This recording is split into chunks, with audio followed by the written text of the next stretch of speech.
It was around 2:30 in the morning when I was driving down Highway 94, a long, empty stretch of road that cuts through Wisconsin like a scar through farmland. I'd been coming back from a late delivery job, trying to keep myself awake with some old rock songs on the radio. That's when I saw him. A man standing on the side of the road, his thong raised, his jacket torn, and his head slightly tilted as if he'd been waiting for someone specific. His eyes caught my headlights, pale gray, almost reflective. Something in me said, "Don't stop," but I did. He slid into the passenger seat without saying a word for the first 30 seconds. Then, in a calm, broken voice, he said, "Thanks for the ride. I didn't think anyone would stop this late." His voice was raspy, like someone who hadn't spoken in a long time. I asked him where he was headed. He said, "West, just west." I told him I could drop him near Milwaukee.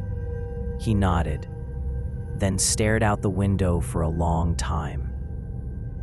The hum of the engine was the only sound between us. Then he spoke again. "You ever heard the story of this road?" I shook my head, gripping the steering wheel a little tighter. He leaned back. "People say this road doesn't lead the same way twice. Sometimes it shows you things that shouldn't exist yet. Things from ahead of time." I laughed it off, trying to play cool. "Like a ghost road?"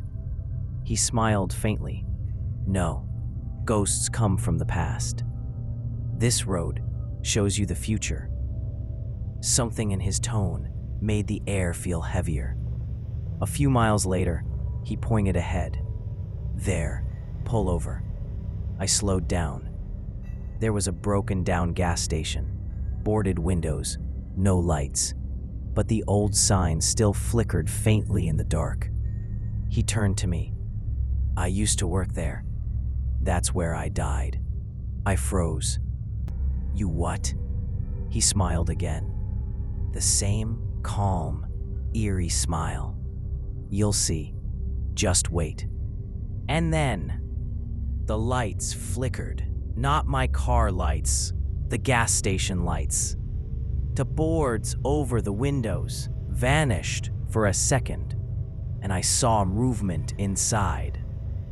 A younger version of the same man, arguing with someone in a dark coat.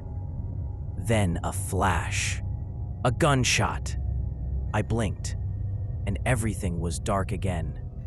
The gas station was boarded up, silent, dead. The man beside me whispered, "That's how it happened. March 3rd, 1987. My heart raced. I stammered, "How? How did I see that?" He turned to me slowly. "Because it'll happen again." He smiled wider now, his skin pale under the glow of the dashboard. Different town, different time, same story. I looked at the road. We were moving faster now, but I hadn't touched the gas.